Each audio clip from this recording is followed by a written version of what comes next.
goddesses.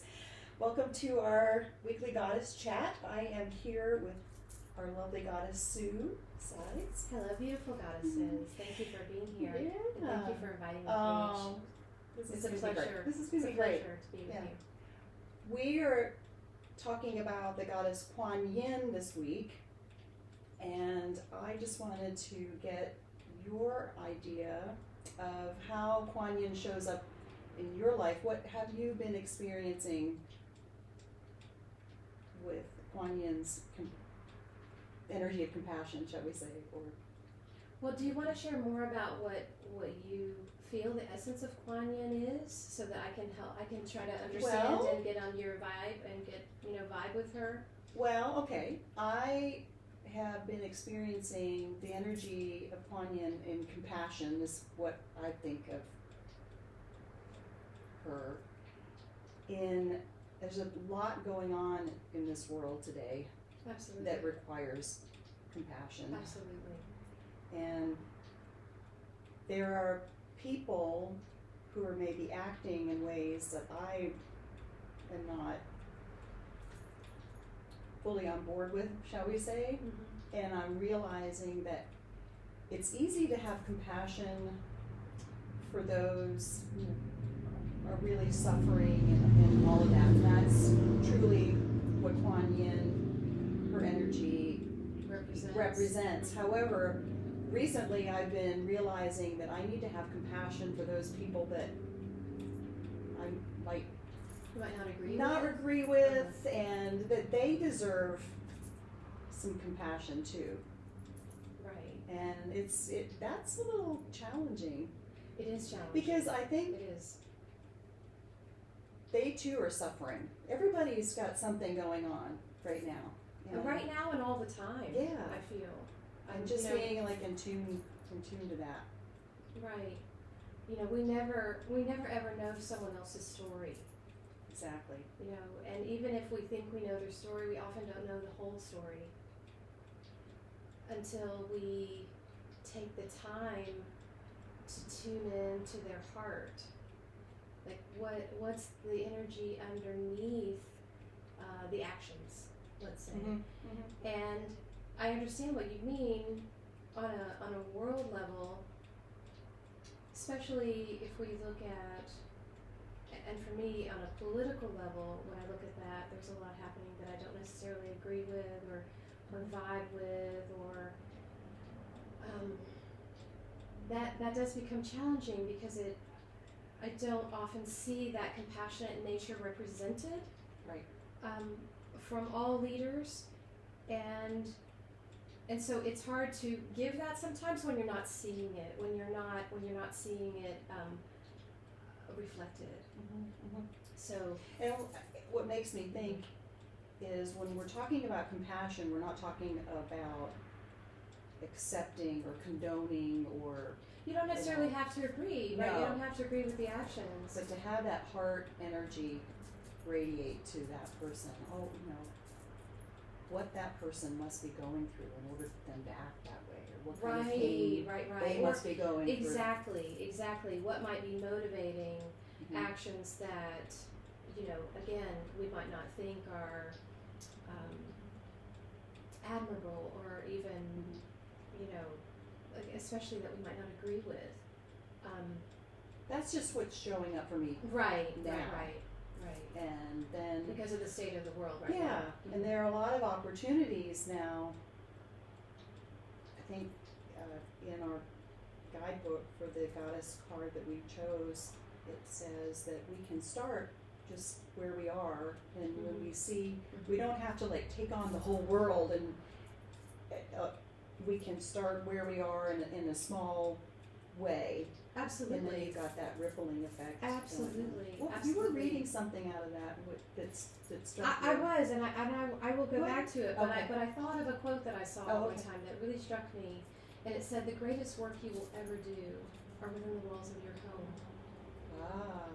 And when you talk about starting where you are, first it is starting here with your own self and being compassionate to your own self, understanding that if you are trying to do your best at all times, if are doing your best, then, and you know, you still criticize yourself or still judge yourself, that it's not good enough. Exactly. That your best Yeah. is not good enough, that you should somehow be better. I feel that's one of the first places to shine the light of compassion on, shine it on our own heart and on our own journey. And you're right, when I was reading this guidebook, it reflects back to that, because the first line in the Goddess Power Oracle book is, compassion is what's needed right now to help you release perfectionism and defensiveness. And I've, of course, experienced both of those things, but in particular perfectionism. And I have lived a lot of my life with this idea that if I wasn't perfect, if I wasn't as perfect as I could possibly be, then I wouldn't be loved. And I wouldn't be accepted for who I am. And so in so many experiences, I almost killed myself, you know, trying to work harder or look more beautiful, quote, what I thought others might find beautiful, instead of, you know, really asking myself, what is beauty to me? What feels good in my work? You do a lot of. Where do I find the value in myself and in my work? Right. And those are the deeper questions I feel that Kuan Yeah. Yin is asking us. You do a lot of work for others, I do. and their maybe idea of perfect and yours may not be the same, or you think this is not good enough. Paige, you it's know, where it it's shows always up. like, Oh my gosh, it's so where you're- it really shows up yeah, most. yeah. In my work, and I would probably say in my relationship with my family, am I the best mother that I can be? Am I good enough as a mother? Am I the best daughter that I can be? Am I there enough for my parents? Am I the best friend that I can be? And so I put a lot of pressure on myself to be perfect, and along this journey, the journey of my own awakening and my own understanding of my physical being having a divine experience in this world, my own understanding of that, Kuan Yin is actually, I think, the key to that. Because for me, it's only in looking at myself first through eyes of compassion that I'm actually able to soften myself in my relationship to others. Meaning, I then am not looking at them to be perfect, because I understand that there's really no such thing. I had to come to that understanding within myself first, to be able to be compassionate towards my daughter, who I am a very, organized and sort of neat person at home. She's not at all. She's the opposite of that. But at I the don't same think anybody time, can relate to that. You don't have right? At the same time, she's so creative and vibrant and lively and beautiful. She's such a beautiful person, and actually she's the main person in my life who's reminded me that I do not have to be perfect in order to be loved, because she has shown me that love and acceptance, and she has seen me in every state of being, and still tells me unconditionally, you are my favorite person in the world. You are the best mom I could ever want. And writes me beautiful cards and does artwork for me and leaves sweet messages for me about how much she loves me. And that experience with her has taught me to be kinder to myself, has taught me to be gentler to myself. And she's reminded me even about how I keep my home, because I wanted, when she was growing up, I wanted everything to look fabulous like a magazine. Like if I, spent that much time and money and energy, making everything look good, and the pillows just so, and especially the pillows, because that's her thing. She would sit on the sofa and all the pillows would be like thrown off onto the floor, and she would just make herself comfortable, which is what you want, anyone to do in your home, but especially people who live there. You want them to be comfortable, right, where they lived.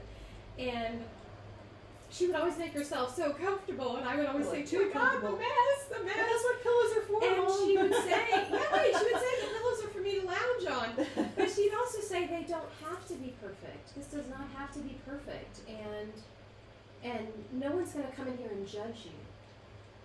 Mhm. And so I have found that along this journey, I have met people, beautiful, loving people, my daughter, my mother, my friends, who have given me that reminder, that reflection that, you know, they love me just as I am. You know, I want to honor one of our goddess sisters, Dawn. One of her, Yes, I say Her- yes. her- Yes, goddess, yes. to honoring Dawn. yes, and she, Yes. one of her phrases was, "I'm perfectly imperfect." Right. Anytime, because she like many of us Yes. wanted things to be perfect, and she Yes. wanted to please and be Loved. and be Right. the best at this and that, Right. and she would realize, oh, I'm kind of messed up on that one, but oh well, I'm perfectly imperfect. Right. So she created a mantra for herself that It was a made good her, reminder Yeah, for it was a her. great reminder that I'm doing the best that I Right. can, and that I need to have compassion for myself because I'm not perfect.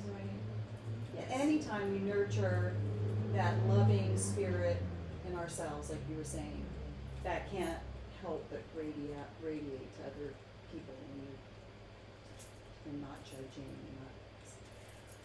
There's been a lot of times when I've done something and I thought, oh, I really messed that up, and I'm the only one that even noticed. That noticed, Like, right? what are you talking about? Right. Didn't even know that. You were your own worst critic Right, in exactly. that case. Exactly. And I have a very dear friend, Dane, who I love doing creative projects. I love them. I love crafting and scrapbooking, and once I tried to learn how to sew, and my friend Dane's mother was an amazing seamstress, and she had a sewing machine, and she gave us all this fabric, and Dane and I had this idea to make these wonderful, like, sort of crossbody tote bags. And again, we had all this fabric and we had all these great ideas, and we created our own pattern, and her mother taught me sort of rudimentary sewing skills. And so I began, and every 30 seconds I would be messing up. Like, it would run through, it would jam, it would gather, it would have to take it apart and take it apart and take it apart. And Dane made her bag in 5 minutes. In 5 minutes. In 5 minutes, I had ripped apart 10 attempts. I had nothing. I still had the pieces. Nothing done. And Dane looked at me and she goes, "What's going on there? What's happening?" And I go, "I just can't get it. I just can't get it. I was being, really hard on myself. Like, I can't get it." And she goes, "It doesn't have to be perfect." And I go, "Yeah, but like the stitches all squiggly and, and she goes, "If anybody is getting that close to you in your purse," she goes, "you need to tell them to get away anyway."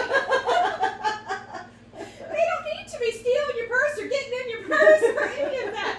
She's like, no one's going to be scrutinizing your purse to see if it's perfect.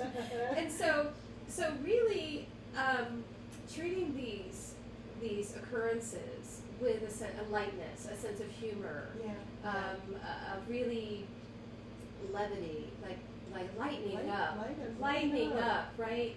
Not being so serious or so hard on ourselves or hard on others. Understanding that, everything doesn't have to be so serious. Right. What is a tradition where the craftsmen purposely leave a flaw? Wabi-sabi. Yeah, there you go. It's a Japanese tradition right. of perfect imperfection. There you go. Yes. There you go. Yes, and it's a whole school of philosophy that has translated into amazing works of art and amazing interior design, and really wonderful craftspeople, but they actually don't want it to be perfect. I'm doing like this because it happens in pottery a lot, and it's interesting too in the culture of Islam. I remember going to the Victorian Albert Museum in London, and it's a visual arts museum, and it's a collection of visual arts from all over the world. So it is everything having to do with arts and craft and handmade things. So it's pottery and vases and rugs and photography and paintings and sculptures. And there's a whole section, and each piece of, or each area of art is kind of grouped based on where it's from, or where the origin is. So there's the whole section of Islamic art. It's stunning. It's stunning. It's stunning. So everything from like hand painted vases to hand knotted rugs, and they're just absolutely gorgeous. And there's a tradition within that they must include a flaw, because only God is perfect. Only Goddess. Goddess. Only Goddess. Only Goddess is perfect.